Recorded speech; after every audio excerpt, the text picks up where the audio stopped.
junior doctors strike again over proposed contracts. I don't want to be out doing 100-hour weeks and being dangerous, and that's not what I want, and I don't want my patients to be at risk. After closing last year for renovation, we spoke to the store owners who were forced out of a Lincoln shopping mall. Big headache to start off with, bit of a panic as you can imagine. And Lincoln's oldest butcher's reopens after it was burnt to a crisp. I really didn't know what to expect.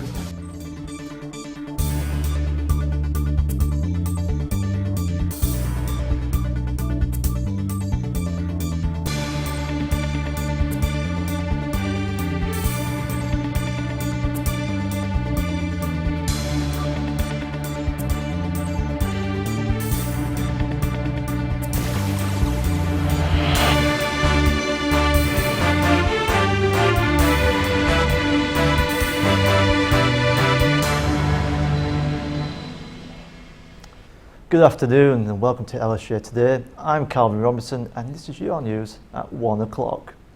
Government ministers are imposing a contract on junior doctors in England. This comes after Chief Negotiator Sir David Dalton advised the government to do whatever it deems necessary to end the deadlock. We went along to Lincolnshire County Hospital yesterday to speak to some of the junior doctors on strike. But the reason we're doing it is because of the long-term future and safety for patients, and you know, I don't want to be out doing 100-hour weeks and being dangerous, and that's not what I want, and I don't want my patients to be at risk. I must admit, I don't know where we go from here. It's quite a nervous time. The government talks a lot of rhetoric about it being expensive, too expensive, unfundable, and those are all lies. Those aren't true. In the European Union, we rank 11 out of 14 for percentage of GDP spent on healthcare. So if those other 10 countries can spend more on healthcare, why can't we? Just a quick update on that junior doctor story. The Health Secretary Jeremy Hunt has told the House of Commons in the last hour that he's been left with no choice but to impose the contracts. Workers are demonstrating on Lincoln's High Street today to protest a bill that may threaten their right to strike. Members from Unison are protesting a trade union bill which was recently proposed by the government. Martin Hollinshead is at the event now. What's happening, Martin? So the demonstration is currently underway and there's clearly a lot of frustration at the bill. But why are unions concerned? Well, if it does go ahead, then it means that employers will have the power to break strikes by bringing in agency workers to cover those absent. Earlier I spoke to Gary Paget, who's the communications officer for Unison Lincolnshire. Workers will have no security and no peace of... And that's going to have a knock-on effect to the wider economy, because if you've got no security in your job and you're not sure you're going to have a wage next month, you're not going to spend money, and that's going to affect businesses throughout. It's going to affect everybody, not just workers. Local businesses are going to suffer because people won't have the confidence to spend a pound in their pocket. Now, extra powers for employers isn't the only proposal. The bill would also force picket supervisors to give their names to the police. And unions are concerned that this would lead to blacklisting of certain individuals. So protesters here today are clearly very keen to make sure that this bill doesn't go ahead. Thanks for that, Martin. Now, last year, traders were forced out of a shopping mall in Lincoln city centre as plans to renovate the site were passed. At the time, the business owners were angry, anxious and annoyed at the move. But 6 months on, how are they now? Lucy Hickmott went to find out. This was the mall shopping centre when it was open last year. Now it's being redeveloped into a Wildwood restaurant with private cinema rooms. When the owners of the shops inside the mall were told that they had to move out last year, many of them had to close their businesses because they couldn't afford any other retail units in the city centre. However, some of them did manage to relocate, and I've been catching up with a few of them. Now a co-owner of Gotham Games, Hannah used to run a wool shop in the mall. She was disappointed when the mall closed down, especially after traders experienced a successful Christmas period.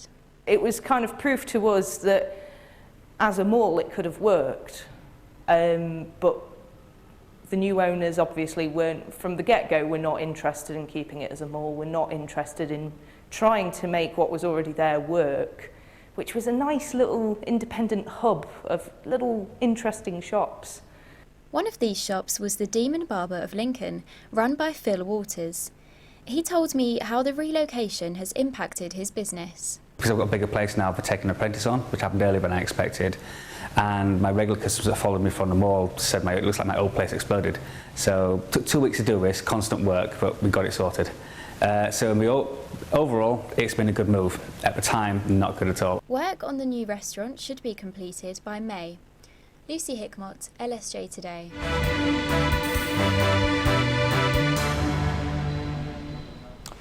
And now for some more news from around the county. Should police officers have a degree? A consultation by the College of Policing suggests that they should. A new policing degree would allow potential officers to skip time on the beat so they can jump straight into specialised roles. So are threats such as hacking affecting the needs of forces like Lincolnshire Police?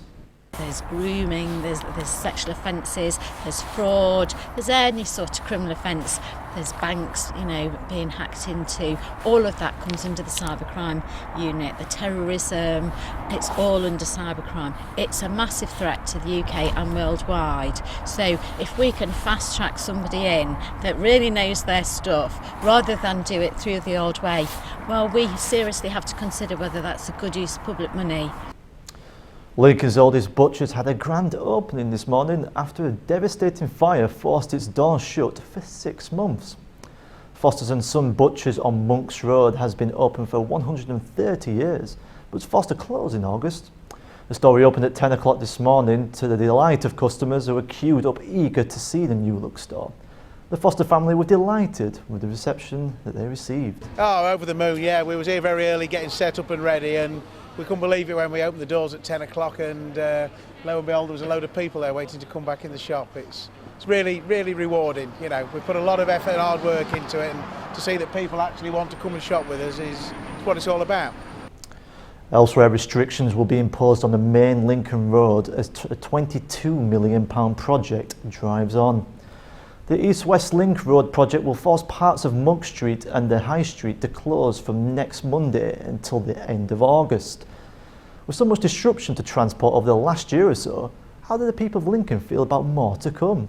Well, I drive through this bit quite a lot and it's a nightmare. I think on the temporary measures it is affecting the area quite badly, but any infrastructure into the road networks and public transport can only be a good thing. Having something down there, it'll be even worse. A power cut in Netherlands this morning meant that Lincolnshire Police had difficulty getting to those in need.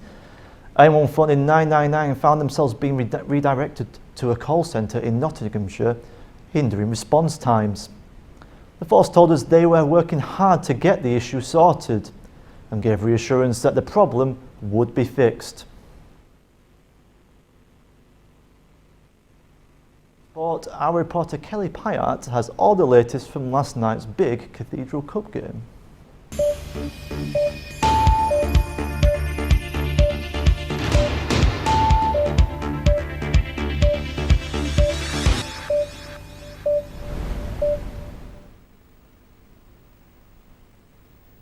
Good afternoon, and it was a big night for the city's university football teams last night.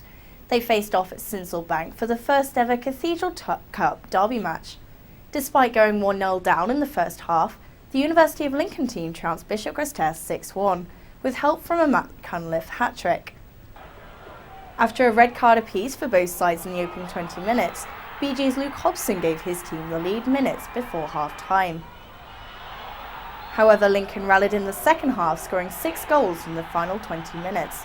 James Hibbert scored a brace, equalising with a penalty before Matt Stanley gave them the lead. Matt Cunliffe added 3 further goals for Lincoln, giving the Swans the local bragging rights with a 6-1 win. So Lincoln lifted the first ever Cathedral Cup, and losing president Callum Ward said the best team won on the night. 1-0 up at half time, could have been 2, the people here saw that, and then 10 minutes sort of Luke had to go off, unfortunately our best player I thought tonight, which was a bit of a kick in the teeth, and then sort of Lincoln really kicked on and fair play to him, best team won in the end. In other news, Lincoln City Football Club win their second game in a row on Saturday. They beat Eastleigh 3-0 and it's put manager Chris Moises in a very good mood.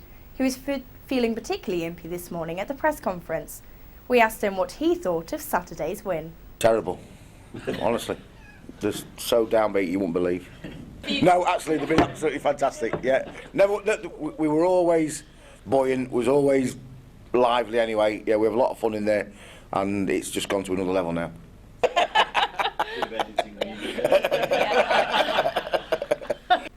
Matt Reed returned after injury for the game on Saturday.